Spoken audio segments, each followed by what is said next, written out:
Commander Olivia Martinez stood on the bridge of the Earth ship Pathfinder. Her dark eyes scanned the massive view screen as an unknown object approached.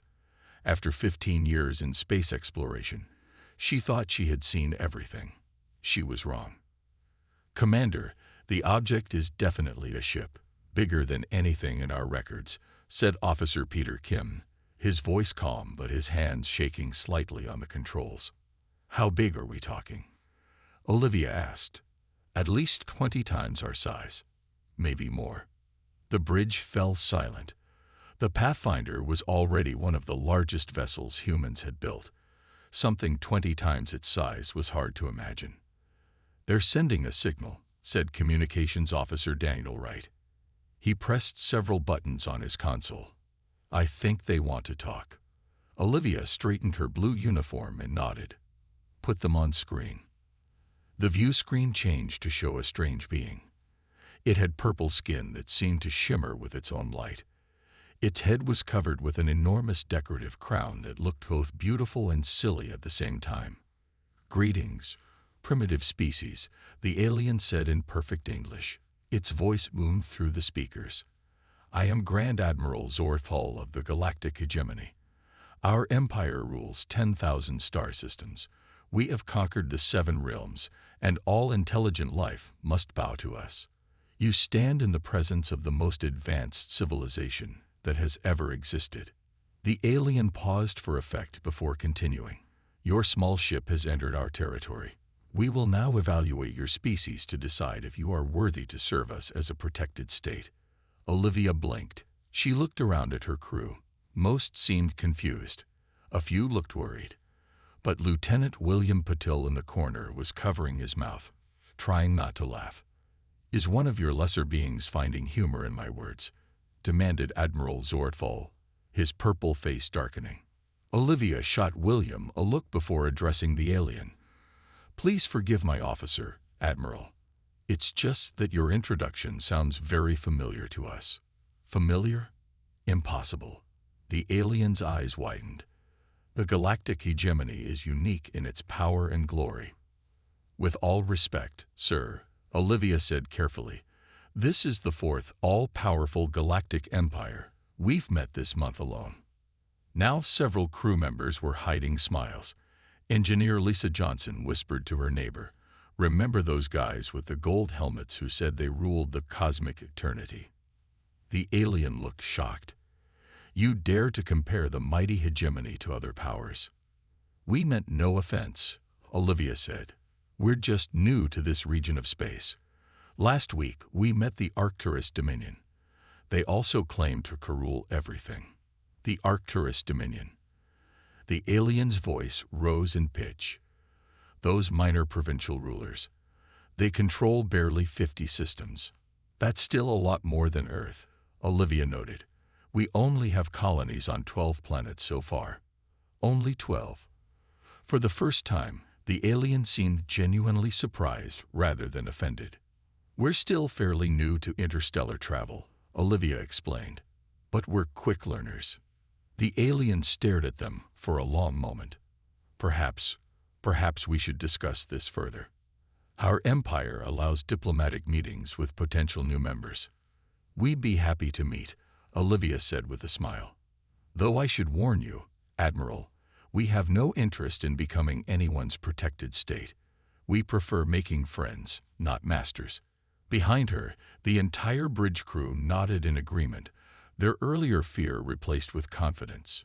The adventure had just begun. 2 weeks after the first contact, 3 humans walked through the giant doors of the Imperial Palace.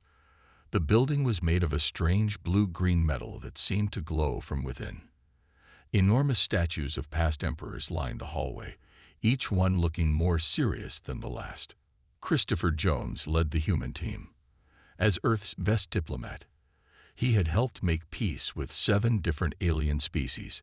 Next to him walked Dr. Elizabeth Murray, who studied alien cultures, and Captain Gregory Washington, who was there to assess the Empire's military strength. "The throne room is just ahead," said their alien guide, a small purple being named Tlax. "Remember to bow 3 times before speaking." and never looked directly at the Emperor's third eye. Third eye? Christopher whispered to Elizabeth. She shrugged. I don't think I saw a third eye on any of them. They entered a massive circular room. Hundreds of aliens in stiff, uncomfortable-looking armor stood in perfect rows. At the center, on a floating platform, sat a small alien wearing a crown that was almost bigger than his body. The Supreme Emperor will now present the sacred protocols of submission, announced a loud voice. The small emperor stood up, nearly falling over from the weight of his crown. He held up an ancient-looking scroll. These are the terms by which all species pledge allegiance to our 10-million-year-old empire, the emperor said proudly. Elizabeth leaned close to Christopher's ear. According to my research, their civilization is actually only about 300 years old. They're exaggerating by quite a bit. Christopher nodded slightly and stepped forward. He bowed once, not 3 times, and spoke in a clear voice. Thank you for this welcome, Emperor. Earth appreciates your invitation, but we're not interested in becoming a protectorate. We would, however, be happy to discuss a mutual defense alliance between our peoples. The room fell silent. Then all the aliens began talking at once.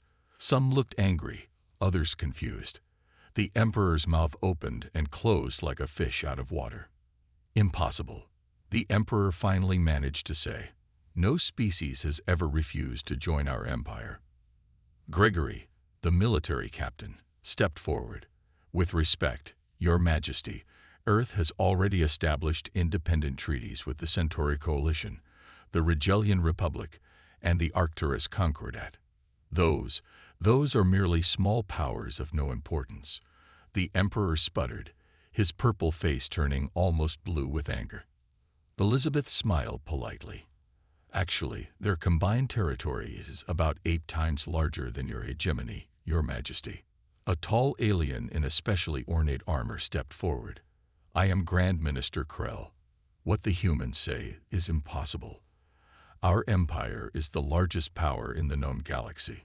Christopher pulled out a small device and pressed a button.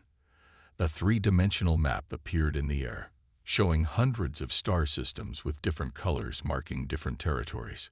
This is the current political map of this galaxy sector, Christopher explained. The area in purple represents your hegemony. These other colors show the territories of powers we've already contacted. The alien stared at the map. The purple section was indeed much smaller than many of the others. This map is human propaganda, shouted one alien from the crowd. We would be happy to compare it with your own star charts, Elizabeth offered. The Emperor raised his hand for silence. His face had changed from anger to curiosity. If what you say is true, humans, he said more quietly, then how has your species managed to establish relations with so many powers in such a short time? Christopher smiled. We find that treating other civilizations with respect, rather than demanding their submission, tends to open more doors. The Emperor looked thoughtful.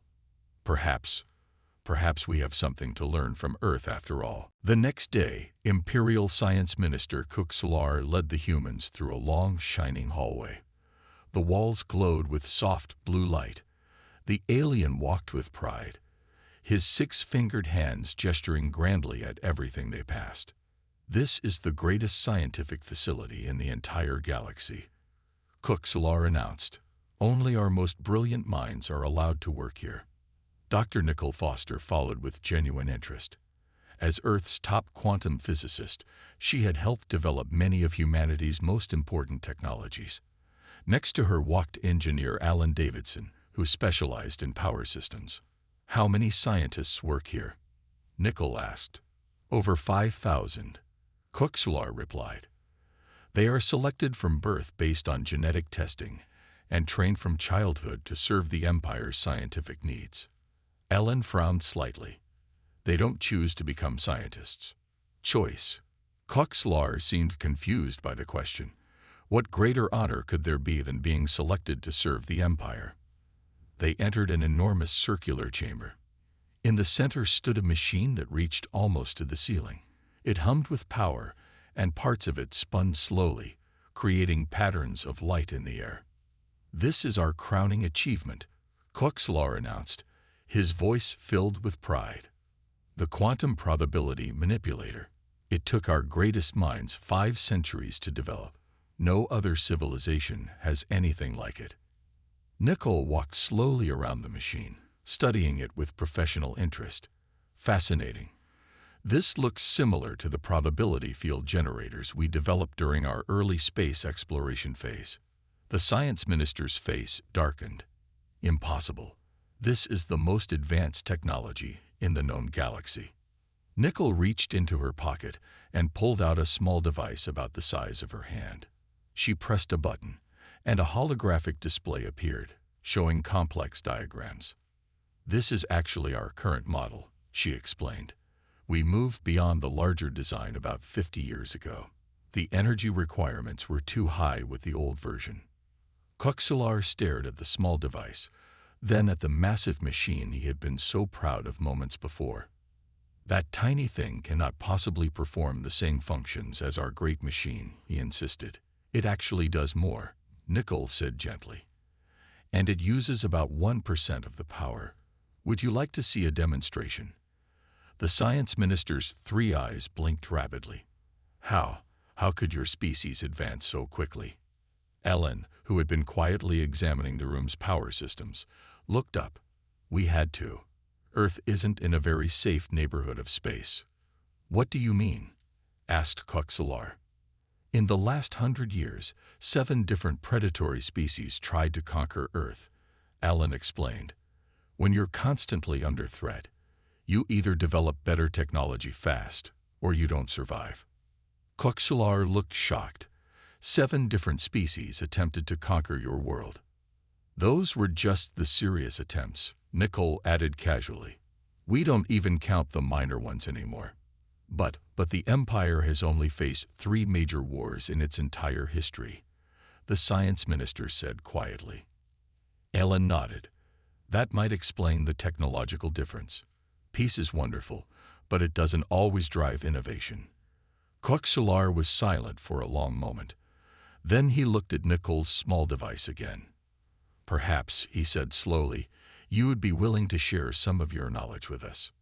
Nicole smiled. "That's why we're here, Minister. Earth believes in the exchange of ideas. We have much to learn from each other." "Learn from humans." Koxlar seemed to struggle with the concept. "The Emperor will not be pleased." "Maybe not at first," Alan said. "But I think in time, he'll see the benefits of cooperation over competition." Grand General Kravzor stood tall and proud on the observation deck. His 7-foot frame was covered in medals and badges. Each one told the story of a battle won or a planet conquered for the glory of the Empire. "Today, humans, you will understand the true power of the hegemony," he announced. Admiral Vanessa Taylor of Earth's Defense Force nodded politely. Her simple blue uniform had only 3 small rank insignia pins. Next to her stood Lieutenant Ryan Peterson, a tactical expert whose sharp eyes missed nothing. "Begin the display," ordered the general. The large window in front of them changed to show the space above the capital planet. At first, there was nothing unusual. Then, as if appearing from nowhere, thousands of warships blinked into existence. They formed perfect lines and patterns against the black of space. "Behold the invincible armada of the hegemony," General Kravzor declared proudly. 10,000 warships, each capable of turning a planet to dust. This is merely one battle group of our total forces. Vanessa studied the ships with professional interest. "Impressive formation flying, General. Your pilots must train extensively." "They are born for war," Kravzor boasted, puffing out his chest. "No force in the galaxy can stand against us." Ryan tilted his head slightly as he examined the pattern of ships. "Interesting choice to place your command ships in the center formation like that." The general frowned. "What do you mean?" "Well," Ryan explained carefully, "having all your leadership vessels clustered in the middle makes them rather obvious targets." "Obvious targets?" Kravzor laughed loudly. "Our Imperial dreadnoughts are protected by layers of escort vessels. No enemy could reach them. Vanessa exchanged a quick glance with Ryan before speaking. General, your formation seems designed for facing enemies directly in front of you. What about attacks from multiple directions at once? No species would dare use such dishonorable tactics against the hegemony, the general declared. I see, Vanessa said carefully. So your military doctrine is based on enemies who follow the same rules of engagement that you do. Krabzor nodded firmly. Of course, all civilized warfare follows the Imperial combat protocols. Ryan couldn't hide his surprise. You have rules for how wars should be fought, and your enemies follow them. Certainly, the general replied. The protocols have guided honorable combat for centuries. Vanessa took a deep breath. General, Earth's military history is quite different. We learned long ago not to expect enemies to follow rules in warfare. The general looked genuinely confused. But without protocols, how would you know who won? Usually, Ryan said dryly, the side still alive at the end is considered the winner. Krabzor seemed troubled by this concept. He turned back to the display of ships. Our formations have conquered 100 worlds. May I ask a question? Vanessa requested politely. Has your fleet ever encountered species with faster-than-light weapons or quantum displacement technology? Such technologies are impossible, scoffed the general. Our scientists assure me they cannot exist. I see, Vanessa said, choosing her words carefully. Perhaps we should discuss defensive modernization as part of our alliance talks. Modernization. The general looked offended. The Imperial fleet has not changed its basic design in 300 years. Why fix what isn't broken? Ryan smiled slightly. A wise human once said, if you're not moving forward, you're falling behind. The general stared at the human military officers with new eyes. For the first time, there was a flicker of doubt on his face. He looked back at his perfect formation of warships. Perhaps, he said slowly, I should hear more about these Earth military concepts. For academic purposes only, of course. Of course, Vanessa agreed with a diplomatic smile. We would be happy to share our perspective. The grand dining hall of the Imperial Palace glittered with light from 1,000 floating crystals. Long tables made from rare blue wood stretched across the room. Each table held food from 100 different worlds. Secretary of State Maria Rodriguez smoothed her formal Earth uniform as she took her seat at the main table. Next to her sat Deputy Secretary Kevin Lewis, looking slightly uncomfortable in a large alien chair designed for beings much taller than humans. Across from them sat Imperial High Chancellor Vex Moore, an older alien whose purple skin had faded to a pale lavender with age. His elaborate headdress marked him as one of the highest officials in the Empire. I hope you find our food acceptable, the Chancellor said as servants placed strange dishes before the humans. We have attempted to include some items that might be similar to Earth cuisine. Maria smiled politely. Everything looks wonderful, Chancellor. Thank you for your hospitality. The meal began well enough. The humans carefully tasted each dish, finding some delicious and others challenging. The Chancellor seemed pleased by their willingness to try everything. After the main courses were finished, and as sweet desserts were being served, the conversation turned to politics. I must say, Chancellor Vex Moore began, swirling a blue liquid in his glass, I find your planet's governmental system quite quaint. Quaint? Kevin asked, raising an eyebrow. Yes, the Chancellor continued. This concept of democracy, where common citizens choose their leaders, how charmingly primitive. Maria set down her fork carefully. Our democratic system has served Earth well for centuries, Chancellor. The Chancellor laughed, a harsh sound like metal scraping. But how do you maintain proper control of your population without divine imperial authority? Surely your common people cannot be trusted to make important decisions. We find that when people choose their own leaders, Maria explained patiently, they tend to be more supportive of their government. But certainly your elites must manipulate these so-called elections. Vex Moore insisted, leaning forward with genuine curiosity. Kevin took a sip of water before answering. There have been attempts throughout our history. No system is perfect, but we have laws and independent courts that help keep the process fair. The Chancellor's three eyes blinked rapidly. And you claim this chaotic system has successfully governed your world for hundreds of years. Earth has had various forms of democratic government for over 200 years, Maria nodded. Before that, we had many different nations with different ways of governing. A younger alien official seated nearby looked shocked. And these nations did not constantly war with each other. Oh, we had plenty of wars, Kevin acknowledged with a sad smile. Humans have made many mistakes throughout our history, but eventually we learned that working together usually produces better results than fighting each other. Vexmore set down his glass with a thump. But how does your emperor maintain his godlike image without executing those who speak against him? The humans exchanged glances. We don't have an emperor, Maria explained. Our highest leader is elected and serves for a limited time. Then someone else takes their place. Your rulers give up power willingly. The Chancellor looked genuinely confused. It's a fundamental part of our system, Kevin said. No one rules forever. Fascinating, said a younger alien official who had been listening quietly. So your leaders are truly servants of the people rather than masters. That's the ideal we strive for, Maria nodded. Though we don't always achieve it perfectly. Chancellor Vexmore's face had darkened during this exchange. Such dangerous ideas should not be discussed openly at an imperial function. This conversation is over. He stood abruptly and walked away, leaving the humans alone with several younger officials who, rather than looking offended, seemed deeply interested in learning more about Earth's strange system of government. Imperial Cultural Minister's Zivyel paced back and forth in his office. The tall, thin alien's usual purple complexion had taken on a worried bluish tint. His three-fingered hands kept adjusting his ceremonial collar, a nervous habit he couldn't control.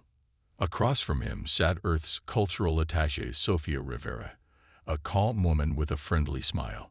Next to her was Professor Jason Bennett, a historian who specialized in how different cultures interact with each other. This is becoming a serious problem. Zivyel finally burst out.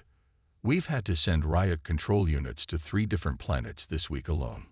Riot control? Sophia asked, concerned. What's happening? The minister pulled up images on a large screen.